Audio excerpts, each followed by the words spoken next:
PMT.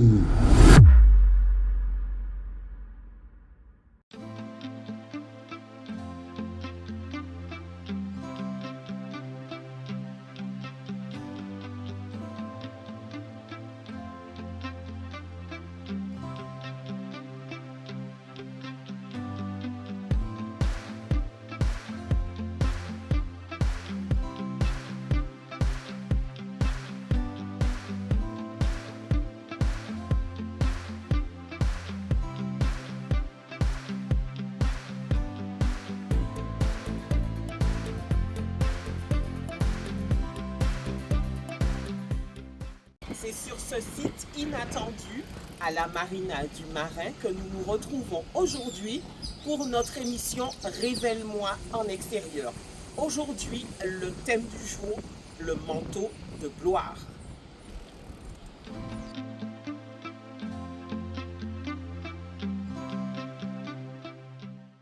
Il nous faut comprendre les signes du temps. Jésus pouvait dire dans Matthieu 16 au verset 3, « Vous savez discerner les signes du ciel et pourtant vous ne pouvez comprendre les signes des temps. » Tout comme le manteau que la chenille reçoit quand elle arrive au stade de cocon, Joseph lui aussi avait reçu un manteau rempli de couleurs que son père lui avait donné. Ce manteau annonçait déjà l'autorité et les responsabilités qu'il aurait eues au milieu du peuple égyptien. Le manteau de gloire, c'est tout de suite sur Révèle-moi en extérieur. Whitney et Dominique nous accueillent aujourd'hui sur leur bateau.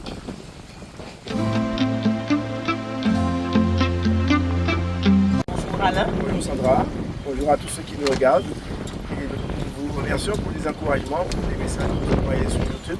Puis nous vous invitons encore à partager, liker le bien que ces enseignements vous font, partagez-le aussi. Tout à fait, donc c'est une mise en pratique permanente de la parole que nous vous invitons à faire chaque jour à travers l'Église au Christ. Alors Alain, le thème du jour, le manteau de gloire. Nous allons commencer notre étude avec l'histoire de David lorsqu'il était poursuivi par Saül. Saül avait bien compris que c'était que c'est David qui devait prendre sa succession. Donc il a décidé de le pourchasser. Et Dieu, comme il a beaucoup d'humour, a décidé d'envoyer David. Donc David a pris la décision d'aller chez les Philistins, et visiblement les Philistins et surtout le roi philistin a accueilli David les bras grands ouverts. David et ses hommes arrivent à Siclag. Or, les Amalécites ont lancé une attaque au sud de Juda et contre Siclag. Ils ont détruit la ville et ils l'ont brûlée. Ils ont fait prisonniers les femmes et les autres habitants, petits et grands. Mais ils n'ont tué personne. Ils les ont pris, ils sont partis avec eux. Quand David et ses hommes arrivent à Siclag, ils trouvent la ville brûlée. Leurs femmes, leurs fils et leurs filles ont été emmenés. David et ses hommes se mettent à pleurer à haute voix. Ils continuent à pleurer tant qu'ils ont la force. Même les deux femmes de David, Ahinoam et Abigaël, sont prisonnières. David se trouve dans une situation très difficile. En effet, ses hommes parlent de la tuer à coups de pierre. Chacun est triste et lui en veut en pensant à ses fils et à ses filles. Pourtant, David reprend courage grâce au Seigneur son Dieu. Il dit au prêtre Abiatar, fils d'Ahimelech, « Apporte-moi l'éphod. » Abiatar apporta l'éphod à David. Tout à fait. En fait, on voit là que David, on voit ce que nous avons parlé la dernière fois, l'humour de Dieu. C'est-à-dire qu'alors que David avait terrassé Goliath, qu'est-ce que David fait? Dieu envoie David chez les Philistins, ses ennemis. Je crois que c'est l'humour le plus extraordinaire que Dieu peut faire à David et nous montrer en fait sa puissance et son autorité lorsque nous sommes revêtus, justement ce dont nous parlons aujourd'hui, nous sommes revêtus, comment Dieu peut transformer des choses en notre faveur. Donc on voit que David, lorsqu'il dit dans 1 Samuel 27 au verset 1, David dit en lui-même, je périrai un jour de la main de Saul, il n'y a rien de mieux pour moi que de me réfugier au pays des Philistins afin que Saul renonce à me chercher encore dans tout le territoire d'Israël, ainsi j'échapperai à sa main. Donc on voit que David se lève avec 600 hommes et il monte chez les Philistins pour se réfugier. Et c'est là en fait qu'on va commencer en fait son périple. Il va commencer à voir la gloire de Dieu. Donc il va, après émettre foi à la prière, il va demander à ce que l'éphod lui soit apporté pour prier. C'est ça. Alors justement, on va commencer notre étude au sujet de l'éphod. Pourquoi l'éphod et quelle est la signification de l'éphod? Parce que David, en fait, il se retrouve dans une situation qui est inextricable.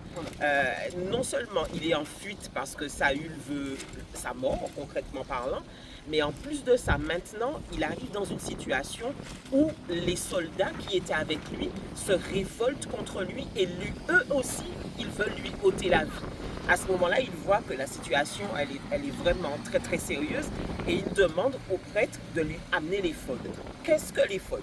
Oui, en fait, juste avant ça, pour comprendre le contexte, c'est-à-dire que lorsque David s'est enfui, il a constaté qu'en fait, il y avait une catastrophe et que ses femmes, ses enfants, ses deux femmes avaient été enlevées et son pays avait été brûlé. Donc, il a recherché donc, la face de Dieu. Et comment il a fait? Donc, justement, il a demandé l'éphod pour pouvoir recevoir la grâce de Dieu.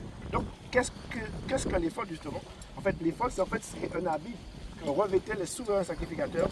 C'est un habit, il y avait un pectoral, il y avait un habit bien particulier que revêtait en fait le souverain sacrificateur. David n'était pas nommé souverain sacrificateur, mais en tant que roi, moins, Dieu l'a lui-même nommé souverain sacrificateur. C'est ça. Et c'est alors qu'il a pu, parce que s'il portait l'éphod, sans l'autorisation de Dieu, il pouvait mourir. Tout à fait. C'était un linge saint qui revêtait une sainteté. Et David avait l'autorité pour pouvoir revêtir l'éphod. Et dedans, il y avait en fait ce qu'on appelle le Urim et le Thummim. Deux pierres qui veut dire lumière et vérité. C'est-à-dire que ces deux pierres-là, c'est par lesquelles on consultait Dieu. Et c'est synonyme de lumière et vérité. Donc, qui dit lumière et vérité? Jésus est la lumière du monde. Il a dit aussi, je suis le chemin, la vérité et la vie. C'est donc, ça. C'est trois choses nécessaires pour la perception des choses de Dieu. C'est ça. Lumière et vérité. Oui. Alors, David, en fait, il avait bien compris que le petit David qu'il était ne pouvait pas faire face lui-même à ce qu'il était en train de vivre. La situation était beaucoup trop compliquée. Donc, il fallait qu'il sorte de la peau de David et qu'il rentre dans la peau du souverain sacrificateur. Donc, à ce moment-là, il devenait roi-prêtre. Alors, retenez bien cette expression-là, roi-prêtre, parce que nous allons développer un peu plus tard. Donc, il sortait de la peau du simple David et il revêtait le manteau de roi prêtre. Lorsque la force humaine ne peut plus, l'énergie humaine ne peut plus, la connaissance humaine ne peut plus faire face, il faut que nous ayons une lumière. Tout à fait. J'ai une lumière, c'est comme les gens qui disent que j'ai une lumière qui m'a éclairé, qui m'a donné la révélation. Et c'est exactement ça. Il nous faut de la lumière, de la révélation de Dieu pour comprendre une situation. Ça, nous avons parlé un petit peu la dernière fois dans le dernier podcast. Donc on voit bien que la lumière de Dieu nous est donnée pour la compréhension des choses. Et pour agir en fonction, après. Après avoir revêtu l'éphod. C'est ça. Vous allez bien comprendre le principe tout à l'heure, comment ça peut se fonctionner. Et comment vous pouvez fonctionner avec l'éphod.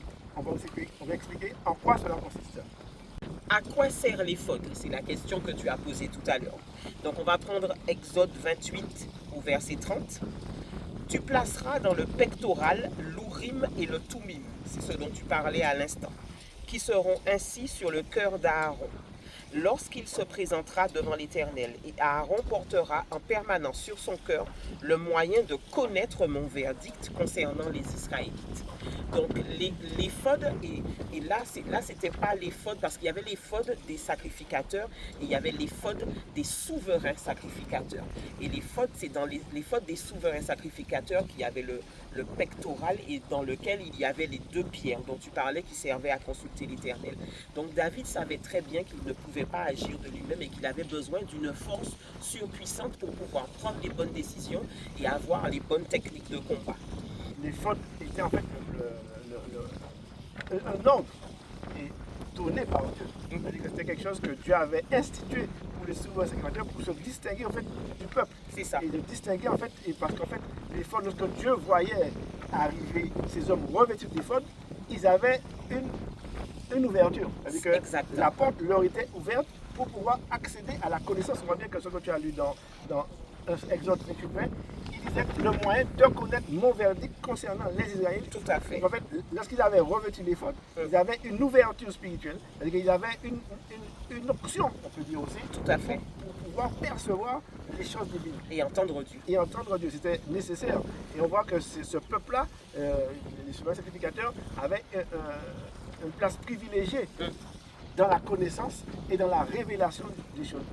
C'est ça. Comme je disais tout à l'heure, c'était la lumière et la vérité en fait. C'est ça. Et même Samuel, quand il était petit, hein, quand sa maman l'a déposé au temple, Samuel le prophète, dans son jeune âge, on dit que sa maman lui donnait l'éphod. Donc même à 5 ans, enfin, il portait déjà l'éphod. Alors je ne pense pas qu'il portait l'éphod du souverain sacrificateur, mais il portait déjà une éphod de sacrificateur. Tout à fait.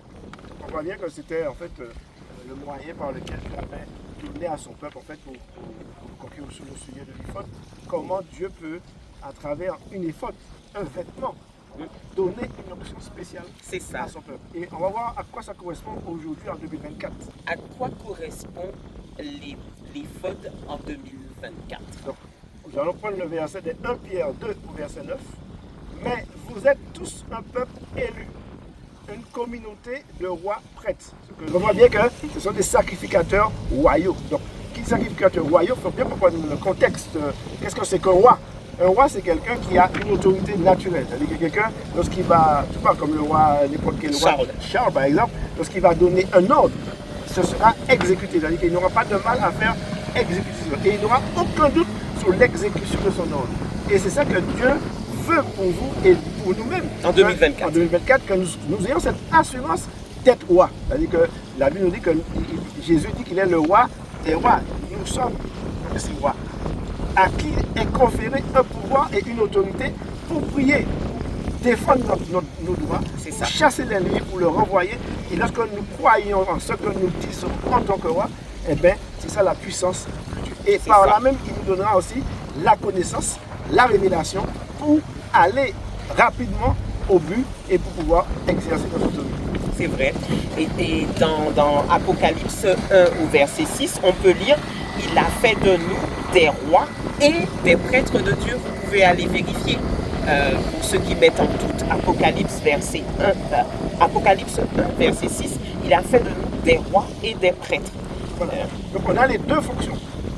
Roi, l'autorité, prêtre, sacrificateur, ayant l'accès, l'ouverture vers Dieu. En fait, c'est-à-dire que le roi simplement ne suffisait pas. Il faut que nous soyons aussi prêtres. C'est-à-dire qu'ayant le sacerdoce royal, mais aussi le sacerdoce spirituel. C'est-à-dire que ces deux fonctions, roi et prêtre, c'est pourquoi il dit nous sommes des rois et prêtres, pour pouvoir, en fait, l'onction divine va avec la royauté. Et en tant que roi, nous pouvons commander. C'est-à-dire que si nous sommes simplement des valets, on ne commande rien du tout. On va commander à notre pelle pour ramasser des ordures. Et lorsque nous sommes rois, nous allons commander des autorités parce que nous serons au-dessus de la mêlée.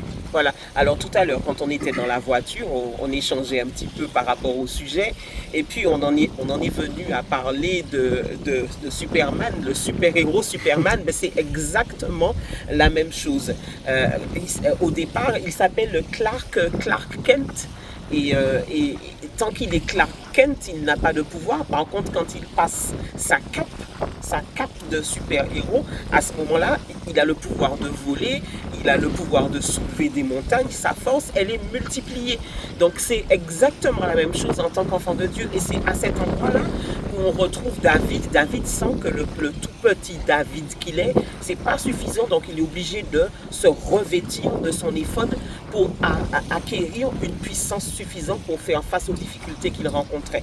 Donc je pense que Superman et Clark Kent, c'est une bonne illustration par rapport au manteau. Ils ont copié en fait sur la parole de Dieu. En fait, vous savez, les histoires d'hommes, en fait, c'est un peu de la copie conforme de l'usurpation pour pouvoir nous montrer comment est exercé avec simplement un habit, une puissance. Mais en fait, la puissance, la vraie, c'est celle qui nous est donnée par le Saint-Esprit à la gloire de Dieu. Amen. Quel est le manteau de puissance qui est donné aux chrétiens? Quel est le manteau de gloire qui est donné aux chrétiens? On peut prendre l'exemple de Jésus, où Jésus Jésus, lorsqu'il a été baptisé dans l'eau avec Jean le Baptiste, il a été rempli du Saint-Esprit. Oui. Il a été conduit dans le désert après 40 jours et c'est alors qu'il a revêtu la puissance du Saint-Esprit. Donc en fait, deux conditions, remplir intérieurement, le revêtement extérieur. C'est-à-dire qu'on pouvait voir de l'intérieur et de l'extérieur ce qu'il était. Et c'est pourquoi en fait, en tant que chrétien, nous devrions voir ce que nous sommes, ce que nous représentons sur le plan spirituel, pour que lorsque, vous voyez l'exemple de Pierre, de Paul également, lorsqu'il marchait dans les rues, les démons partaient. C'est ça.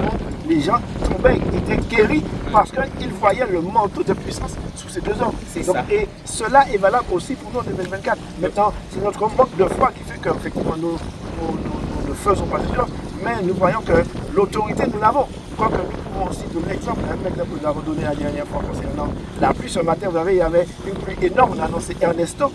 Nous sommes dans le contexte d'Ernesto. Et Dieu nous a demandé, on va faire l'enregistrement cet après-midi, et Dieu nous a demandé de prier contre Ernesto pour que les vents soient déviés, alors que la météo avait pris effectivement de la pluie cet après-midi. Et la pluie, il n'y a plus de pluie. C'est-à-dire que le temps est gris, mais nous avons pris l'autorité d'exercer notre pouvoir sur les vents pour que, effectivement, c'est pas sans voir malheureusement, mais aujourd'hui, nous croyons en la puissance de nos paroles. Et Ernesto est devenu Ernestine. Voilà. Un tout petit Ernesto. Voilà. Donc on voit que la puissance de cet esprit peut effectivement nous donner l'autorité parce que nous croyons en ce que nous disons. Amen. C'est ça. Alors pendant que tu dis nous croyons en ce que nous disons, on va sauter, on va y aller directement. Effectivement, la Bible nous dit dans Hébreux 11, verset 6, il est le rémunérateur de ceux qui le cherchent. Et ensuite, on nous dit, je vais vous donner une série de versets qui confirment ce que nous sommes en train de dire quand nous disons nous croyons en ce que nous disons. Nos paroles ont véritablement du poids dans le monde spirituel, à condition bien sûr de savoir qui nous sommes. Parce que tant que nous ne savons pas qui nous sommes, nos paroles n'ont pas de poids. Voilà. Nous avons parlé de cela dans l'identité spirituelle. Mais là, nous vous donnons encore une autre clé, celle du revêtement, de l'éphod du Saint-Esprit, pour que vous puissiez vraiment exercer l'autorité et pouvoir prier avec autorité. Parce qu'en fait, lorsque par exemple vous priez et que vous dites à un chien, sors, mais dans sort, il va vous regarder, il va pas vous écouter. Mais lorsque vous êtes avec autorité, dehors, il pourra partir et il va vous écouter. Et c'est ça l'autorité que nous avons prise. Et même l'autorité en tant que spirituelle, il n'y a pas besoin de crier. Lorsque nous allons émettre la voix du Saint-Esprit, c'est tout. C'est tout, il pourra partir. Mais l'autorité, c'est ça en fait. C'est exercer un pouvoir que nous avons au nom de Jésus. Alors, si vous prenez Daniel 6 au verset 16, il est écrit « Tous décrets promulgués par le roi sont irrévocables. Ce que vous dites, si vous mettez une interdiction, un panneau stop, rien dans le ciel ne pourra aller contre le panneau stop que vous aurez déposé vous-même. Mais il faut véritablement vous positionner en tant que fille et fils du Dieu vivant. Donc, notez bien le verset, Daniel 6 au verset 16. Donc, voyons bien que c'est un décret. C'est-à-dire que nos paroles, ce sont des décrets. C'est-à-dire que un décret, c'est quelque chose qui est écrit et qu'il en soit ainsi. C'est acté. C'est acté. Et en tant que roi, comme on vous a expliqué que vous êtes, vous pouvez promulguer des décrets au nom de Jésus. Alors, maintenant, je prends le psaume 45 au verset 2 qui vous prouve que vos paroles peuvent écrire l'histoire d'une manière ou d'une autre. Psaume 45, verset 2.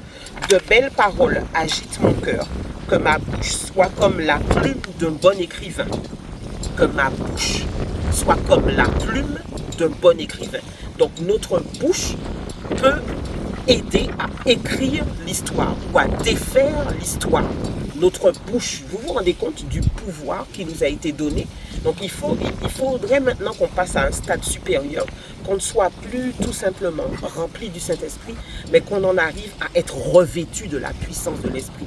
Parce que c'est de ça dont le siècle, l'année 2024, les années dans lesquelles nous voyons toutes sortes de choses arriver, l'Église a besoin de monter à un cran supérieur pour pouvoir faire face au temps auquel nous vivons. Je dis, qui dit habile, en fait, ça s'appelle l'intelligence et la sagesse. C'est-à-dire que habile, c'est quelqu'un qui a une habilité, une intelligence et la sagesse pour exercer un pouvoir. C'est-à-dire que habile, en fait, dit en fait de pouvoir discerner, détecter et pouvoir écrire l'histoire, en fait. C'est ça. Donc, en fait, avec intelligence, bien sûr. C'est ça. Alors, je vais prendre encore un verset, le Jérémie 23 au verset 5. Le jour vient, dit le Seigneur, où je ferai naître un vrai descendant de David. Il sera un roi compétent. Il agira dans le pays selon le droit et l'ordre. Donc, le roi est censé agir dans un pays pour faire respecter le droit et l'ordre. Donc c'est votre rôle. C'est pour ça que la Bible dit, je n'ai pas le verset exact, mais la Bible dit que la création attend avec impatience la révélation des fils de Dieu, parce que la création a bien conscience que les fils de Dieu ont un pouvoir certain sur cette terre. Tout à fait. En fait, on voit que notre pouvoir s'exerce même au-delà de la terre. C'est ça. Sur l'univers, parce que nous sommes des fils de Dieu. Et en tant que fils de Dieu, nous pouvons commander au temps, commander à ce que Dieu nous demande de faire, bien sûr, selon sa parole. Donc l'exercice de cela va peut-être prendre un peu de temps, mais c'est à vous de l'exercer. En fait, tout c'est une pratique. Et si vous commencez à pratiquer la parole de Dieu, commencez à exercer votre autorité, parce que vous priez, par exemple, vous pouvez demander, est-ce que vous êtes dans quelque part, au Saint-Esprit, prends le plein contrôle de ce lieu. Dirige-moi, donne-moi l'intelligence pour agir. Vous n'avez pas besoin d'être en prière à genoux. Quel que soit le lieu où vous êtes, vous devez être en état de prière. En tant que sacrificateur, état de prière, ça veut dire pouvoir prier à tout instant. Vous voyez quelque chose qui se passe, je voyais juste une anecdote. J'étais dans le parking de Continent à l'époque, qui s'appelait Continent, et quand j'arrive dans le parking, je vois deux hommes autour d'une voiture, l'un en train de courir après l'autre avec un coutelas. Je dis, qu'est-ce qui se passe? Et ce que j'ai fait, j'ai prié, j'ai pris autorité pour qu'il n'y ait pas de sang. Je n'étais pas arrivé à ma voiture que les deux hommes étaient en train déjà de faire le constat. C'est-à-dire qu'ils avaient arrêté totalement la voiture, ils restaient bien sûr dans sur le parking, mais ils avaient arrêté de se battre. Parce que j'étais en état de prière, j'ai pris autorité au nom de Jésus-Christ pour que cela s'arrête à l'instant même. Et effectivement, à l'instant même, cela s'est produit. Je crois qu'il faut, à chaque instant de votre vie, exercer l'autorité de roi. Tout à fait. Vous entendez quelque chose, une malédiction que quelqu'un prononce à la télé, vous êtes en droit de révoquer, de détruire cette malédiction au nom de Jésus-Christ. C'est ça l'autorité que vous avez reçue, de pouvoir arrêter les ordres que l'ennemi donne sur nous ou sur notre peuple. Tu parlais tout à l'heure de nos paroles qui étaient irrévocables et du poids spirituel que nos paroles avaient dans le monde naturel. Nous allons prendre maintenant Ézéchiel 2, les versets 1 à 3, et vous allez en voir une réalisation concrète. Donc, celui qui parlait m'a dit, debout, toi qui n'es qu'un homme, je vais t'adresser mes paroles. Pendant qu'il disait cela, l'Esprit de Dieu est venu en moi. Donc, regardez le poids des paroles. Les paroles véhiculent l'esprit. Et la Bible dit, c'est l'esprit qui vivifie. Et le Seigneur Jésus dit aussi, les paroles que je vous ai données sont esprit et vie. Là, Ézéchiel a en face de lui un ange, et on vous dit que les mots que l'ange prononce apportent une vie au niveau d'Ézéchiel qui est en train de l'écouter. Donc, hier, j'ai vécu un témoignage par rapport à ça, et au départ, je ne comprenais pas, et c'est ce matin que le Saint-Esprit m'a donné la révélation de ce que j'ai vécu hier. J'étais à l'accueil d'un endroit, et je parlais avec quelqu'un, et à un moment, j'ai senti que l'atmosphère avait été un peu transformée. Sur ma gauche, je ne comprenais pas ce que j'étais en train de vivre, mais je voyais bien que le monsieur voulait entrer en communication avec moi. Et puis, dans mon cœur, je pense que j'ai dû appeler Jésus dans mon cœur parce que je sentais que l'atmosphère devenait particulièrement malsaine spirituellement. Et donc je suis restée, j'ai prié juste 2 mots et la personne a dû s'asseoir parce qu'elle ne tenait plus debout sur ses jambes. Et puis je me suis posé la question, mais il s'est passé quoi? Qu'est-ce que c'était que cet échange-là qui a eu? Tout ça pour vous dire que dans nos paroles, dans les paroles que nous pouvons entendre ou recevoir, il y a de la vie. Donc de la même manière, quand nous allons parler en tant que roi prêtre, nous allons aussi amener de la vie. Et on a été beaucoup plus loin dans la discussion dans la voiture tout à l'heure quand on parlait des portes. Il y a des portes, ça devrait peut-être être le sujet d'un podcast, d'une autre étude très très importante parce qu'il y a des portes par lesquelles nous pouvons communiquer d'un côté ou de l'autre, et que ce soit positif ou que ce soit négatif. Les yeux sont une porte spirituelle, les oreilles sont des portes spirituelles. C'est pour ça qu'on vous dit de faire attention à ce que vous écoutez. Et quand la personne me parlait hier, j'étais dérangée par ce qu'il disait parce que je sentais qu'il y avait une connexion malsaine et qui était en train d'agir sur moi. Heureusement, j'étais revêtue, donc ça ne pouvait pas m'atteindre. Mais pour peu, et c'est comme ça qu'on utilise des charmes assez facilement, puisque il suffit d'écouter, d'être en contact avec quelqu'un qui manipule très bien la chose spirituelle dans le mauvais sens, pour tomber parce qu'on a laissé ouvert la porte Louis. Voilà, en fait ça s'appelle la séduction ou le charme. Et qu'en fait, c'est que beaucoup de gens utilisent à travers la parole pour pouvoir charger quelqu'un d'autre qui ne connaît pas la vie spirituelle et qui ne peut pas non plus se protéger. C'est ça. Donc tout ça pour vous dire que vos paroles ont du poids. Il faut que vous en ayez conscience. Vous pouvez faire et défaire les choses avec vos paroles. Au nom de Jésus-Christ. Amen. Alors, pourquoi rechercher le manteau de gloire? Donc en fait, c'est une recherche qui doit être normale et obligatoire, je dirais, pour chaque chrétien. C'est-à-dire que sans le manteau de gloire, nous serons encore des chrétiens rétrogrades. Des chrétiens en fait qui ont du mal à exercer une autorité, ou même dans la vie courante, nous allons subir les assauts de l'ennemi parce qu'il va nous déstabiliser à travers nos paroles, le découragement et les souffrances. C'est-à-dire que lorsque nous revêtons le manteau de gloire, ça va éloigner de manière automatique ceux qui veulent venir. C'est ça. Et on pourra se protéger efficacement contre toutes sortes de pensées, toutes sortes de mauvaises actions de l'ennemi, même à notre travail, n'importe où nous serons protégés. C'est ça. Et c'est ce que je vous dis, affaire de revêtir le manteau de puissance, le Saint-Esprit, le sang de l'agneau qui a coulé pour nous justement. Et ces éléments-là sont extrêmement nécessaires pour pouvoir avancer dans la vie spirituelle. Sans ça, on va avancer, mais avec un tâtonnant en fait. On ne pourra pas avancer de manière efficace vers la volonté et la gloire de Dieu. C'est ça. Et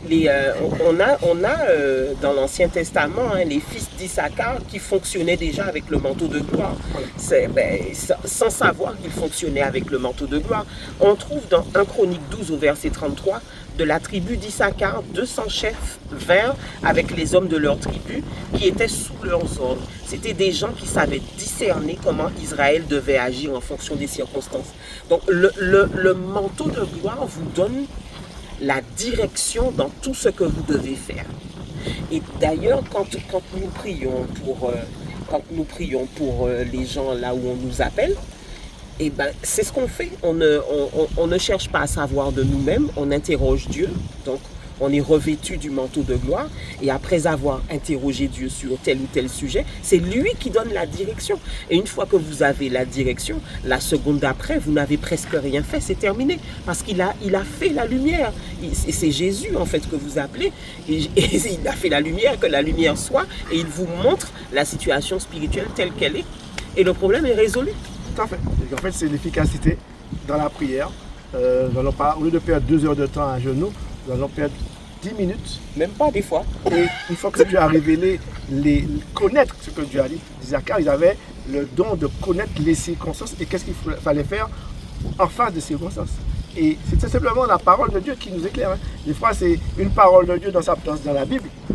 éclaire la personne et la personne même nous dit que eh bien, je lisais ça dernièrement, je n'avais pas compris. Donc l'explication arrive et tout de suite la délivrance est là parce que c'est la parole de Dieu, encore une fois, qui va agir. Il apporte la connaissance. C'est ça. Voilà. C'est ici que se termine notre émission. Nous vous remercions de l'avoir suivi et nous vous disons à la semaine prochaine. Ciao, bye bye, que Dieu vous bénisse ce soir. Mettez en pratique la parole, exercez-vous à la pratique. C'est comme ça que vous allez pouvoir prospérer efficacement dans le nom de Jésus-Christ.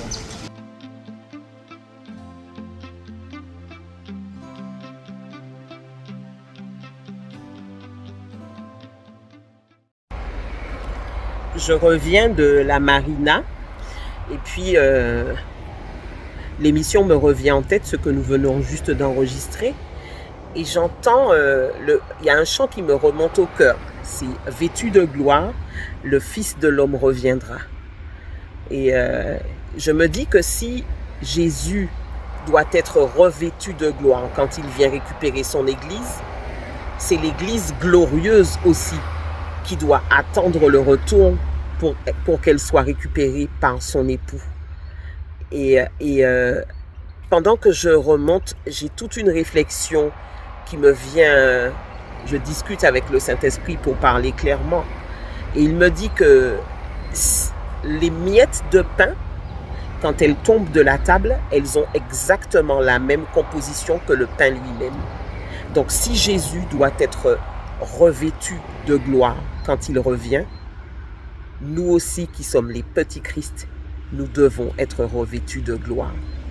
Donc soyez revêtus de gloire au nom de Jésus-Christ de Nazareth, parce que vous êtes des petits Christ. Et on en revient encore une fois à la femme dans Apocalypse 12, celle qui était revêtue du soleil et qui avait la lune sous ses pieds. Elle était véritablement entrée dans son autorité royale parce qu'en plus d'être revêtue de gloire, elle avait revêtu la couronne sur sa tête avec les 12 étoiles. Donc, soyez revêtus de gloire. Je sais que c'est l'Esprit qui vivifie. Je sais que les paroles donnent la vie.